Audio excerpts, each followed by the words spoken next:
no solamente desde la perspectiva de dónde sale el combustible ilegal, sino también a quién se lo vende, porque hay una cadena. Entonces disminuyó bastante de lo que queda, de dónde viene, cómo se controla en el origen y después cuál es la cadena en donde entran y si llegan a gasolineras, por ejemplo. Hola familia, hola paprines, bienvenidos a un nuevo vídeo y en el vídeo de hoy trata sobre combustibles. Anda.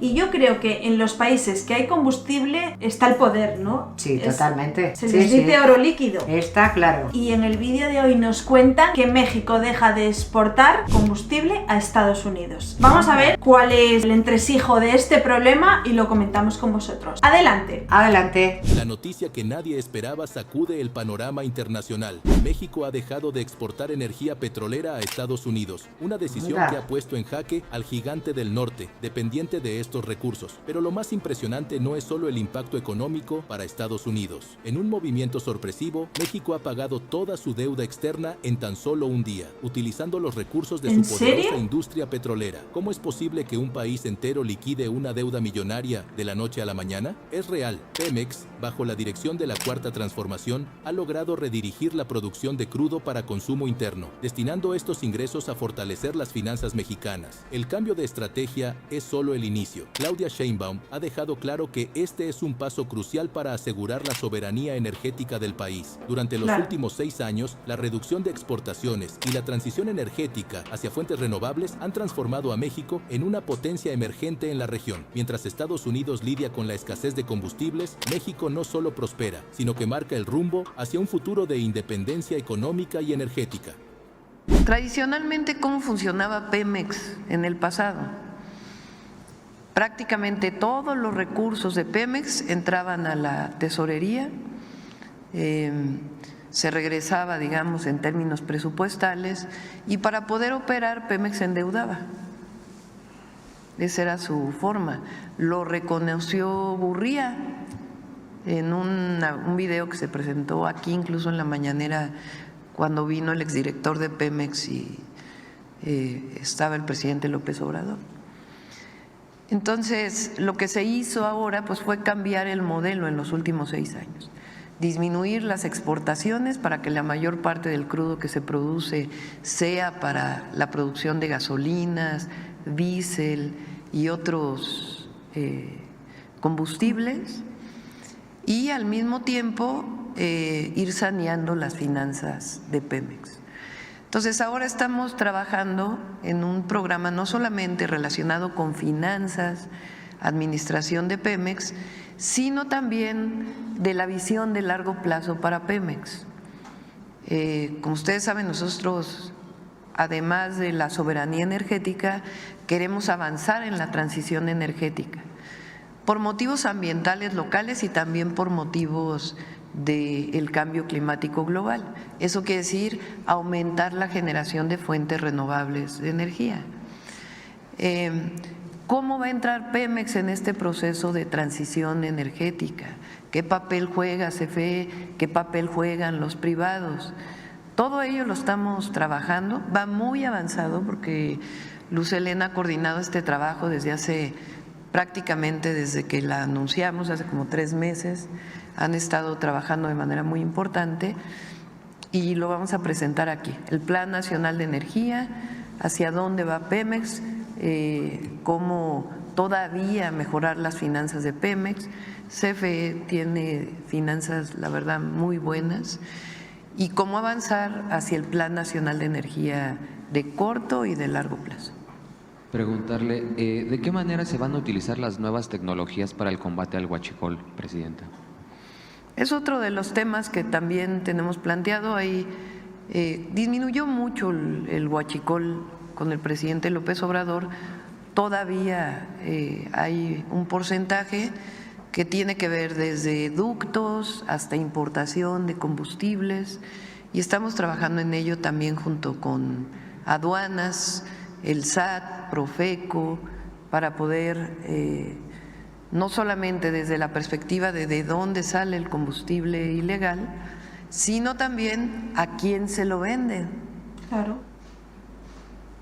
Que es una parte muy importante, porque hay una cadena. Entonces disminuyó bastante y de lo que queda es de dónde viene, cómo se controla en el origen y después cuál es la cadena en donde entran y si llegan a gasolineras, por ejemplo. ¿Sabes lo que es el huachicol? No. Es sustraer combustible. Ah. Antes de que llegara la gasolinera, en Vale. los ductos había huachicoleros que se dedicaban a A sustraerlo, claro, y no lo llegaba, vendían. pues no llegaba todo. Claro, y lo vendían en En el mercado fuera de los impuestos. Sí. ¿Qué pasa con esto? Que es muy difícil de controlar, Claro. ¿no? Porque no ha pasado por ninguna cadena de conteo, entonces, Claro. aunque se ha disminuido, es un problema que sigue estando. Aparte, creo que hubo como un accidente en un ducto donde personas que estaban sustrayendo el combustible como que prendió Ah, mira. y Bueno. hubo fallecidos y todo. También me acuerdo que cuando nos surtíamos en las gasolineras la gente nos decía no pidáis con surte 400 pesos, súrteme 20 litros y así es como que te, ¿sabes? Es como en la obligación, porque si pones 400 pesos es como que igual son 15 litros con 20, ¿sabes? Sí, Entonces sí. era como decir los 20 litros justos porque como que la medida, como que el gobierno va a las gasolineras y pide tiene las su medidas medida establecida. establecida, claro. Luego, no sabía que Estados Unidos dependía tanto de los combustibles extranjeros. Y yo no sabía, sí, siempre ha dependido. Y el precio del barril, vamos, la bolsa, Fluctúa con la bolsa. claro. Pero yo no sabía que México era una potencia tan grande En petróleo, ¿verdad? Y luego que Pemex sea capaz de pasar solo del combustible, el petróleo, a las renovables sería un hito, ¿no? Sí, porque no totalmente. deja de ser una petrolera, Pemex, Totalmente. petrolera mexicana, y que sean capaces de pasar a la eficiencia energética sería un hito, la verdad. Es interesante el vídeo. Sí. Todo esto lleva instituciones como Profeco, ASEA, Pemex, Sedena, aduanas, si es que hay combustible que está entrando de manera ilegal o combinado. Aduanas en el gobierno del presidente López Obrador tiene ahora laboratorios en sitio que antes no tenían, porque antes había una muestra, se mandaba al laboratorio, regresaba 4 días y se prestaba a muchas cosas. Ahora ya hay laboratorios. Entonces todo esto porque queremos pues evidentemente erradicar el huachicol. Y por último, en la transición hablaba de que quería escribir un libro sobre la transición con el presidente Andrés Manuel. Ahí voy. Voy como en una, pues yo creo una tercera parte de la descripción que ocurrió durante esta transición histórica y espero poderlo terminar a fin de año, espero. ¿Y contempla seguir escribiendo como lo hacía el presidente Pues frecuentemente? por lo pronto la transición y después veremos.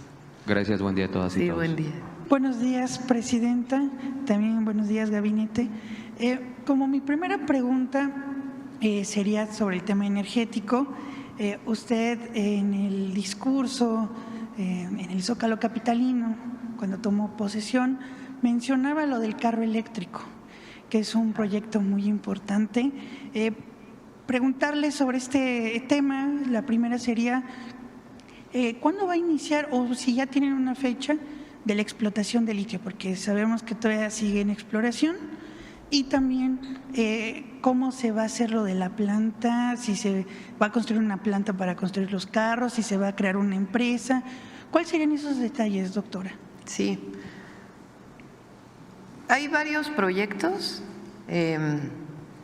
Uno tiene que ver con cadena de producción de litio, que es un poco a más largo plazo porque ya se desarrolló la tecnología por parte del Instituto Mexicano del Petróleo y de instituciones del CONACYT para poder extraer litio de arcilla. En México el litio está combinado con arcilla. Arcilla es como barro. El barro, ustedes saben que cuando se moja, pues se expande, es chicloso. Cuando se seca, pues es como polvo. Entonces, el que haya litio en las arcillas es mucho más difícil que otras formas que, por ejemplo, hay en Sudamérica, donde es más fácil su extracción. Entonces, ya existe la tecnología, pero no solamente es que exista la tecnología, sino cuánto cuesta extraer el litio con esa tecnología y desarrollar esa tecnología. Entonces eso pues llevará su camino. Por otro lado, la idea también es hacer cadenas de cobre. El cobre es un elemento que en los autos eléctricos, un auto eléctrico tiene como 3 veces más cobre que un auto de combustión interna. Ah, mira. Entonces es una materia prima fundamental para la operación de los autos eléctricos. Entonces ahí también estamos trabajando. El cobre se extrae, después requiere procesarse para hacer los alambres de cobre y finalmente utilizarlo en los autos. Y bueno, el cobre se usa en muchísimas áreas porque es un gran conductor de la electricidad. Entonces, esa es, digamos, una parte. La otra es hacer el carrito. Digo carrito porque la idea es hacer un auto compacto pequeño. Ustedes saben que en las ciudades en nuestro país, pues o en el mundo hay distintos tipos de autos. Un auto Tesla, por ejemplo, eléctrico, pues es muy oneroso. Entonces nosotros queremos un auto eléctrico compacto, pequeño, similar a algunos que se desarrollaron, por ejemplo, en China o en la India, pero con desarrollo propio. Que sea también una alternativa a la motocicleta, porque la motocicleta pues es muy peligrosa. Se puede usar, pero a veces se usa con 3 personas en una moto y puede ser muy riesgosa. Entonces la idea es hacer un auto compacto, barato, eléctrico, que pueda funcionar. Hay empresas en México desde hace mucho tiempo que fabrican motores eléctricos mexicanos. Entonces la idea es usar estas empresas con la inventiva mexicana de investigadores, investigadoras, juntarlas para poder hacer el ensamble de este auto eléctrico. Qué bueno. Sí. Puede ser uno o pueden ser varios, de hecho ya hay algunos autos eléctricos. Y generar cadenas productivas de tal manera que todo lo que está en ese auto eléctrico sea fabricado en nuestro país. Qué bueno. De tal manera que no, en la medida de lo posible, importemos lo menos para que eso genere cadenas productivas, que generen empleos, Claro. Y otras posibilidades. Ya hay un prototipo o hay varios prototipos y si nos aguantan un poco, pues ya los presentaremos aquí en la mañanera. Muchas gracias, doctora, por la respuesta. Por los nervios se me olvidó presentarme. José Manuel Fuentes, de Capital 21. Y en mi segunda pregunta sería también tema energético. Usted como jefa de gobierno construyó un proyecto muy importante que es la planta de carbonización hidrotermal. Preguntarle si este proyecto se va a hacer a nivel nacional y aprovechando que también está la titular de energía. Sí, aquí está Alicia. A Alicia le di una tarea, ahorita a ver si comentas. Ella le pedí que hiciera contacto con el Instituto de Ingeniería de la UNAM, que nos ayudó en la ciudad, porque la idea es hacer la basura, se puede separar de muchas maneras. Se puede separar en orgánica e inorgánica. La orgánica pues son residuos que vienen de productos orgánicos, la inorgánica pues es de plásticos y otros materiales que algunos de ellos pueden ser reciclados y otros no. Entonces al separar la basura, la inorgánica puede reciclarse y usarse en otros productos y eso se le llama economía circular. ¿Por qué? Porque el desecho, en vez de tirarse en un relleno, se ocupa y vuelve a entrar a la cadena productiva. Y por otro lado, la orgánica. La orgánica puede servir para plantas de composta, puede servir para otras tecnologías. Una tecnología que se desarrolló y que está ya operando es que entra un proceso y de la basura se convierte en carbón vegetal. Y ese carbón vegetal puede ser utilizado para quemar en una termoeléctrica como fertilizante, etcétera. Nuestro objetivo es que en Tula, Hidalgo, que ahí hay un terreno que iba a ser una refinería, ¿se acuerdan? En el 2008, Calderón dijo que iba a ser una refinería y no llegó ni a media barda. Pues ahí nuestro objetivo es hacer un gran centro de reciclamiento de economía circular y usar pues varios desarrollos tecnológicos. No sé si quieras comentar algo, Alicia, y aprovechando también, te cambias de cachucha y comentas cuando eras secretaria de Relaciones Exteriores, lo que hizo el gobierno de México. Sí. Con mucho gusto. Estamos muy contentos porque la presidenta nos ha dado un mandato que yo creo que va a ser un cambio de paradigma, y es que en estos 700 hectáreas podamos establecer 2 plantas recicladoras, y para ello estamos haciendo ya un inventario de los residuos del estado de Hidalgo, ¿verdad?, para saber cuáles podemos utilizar, y ya hemos contactado al equipo que la doctora nos indicó del Instituto de la UNAM, de Ingeniería de la UNAM, porque la idea es tener ya el proyecto tan pronto como sea posible y vincularlo al saneamiento del río Tula en su totalidad.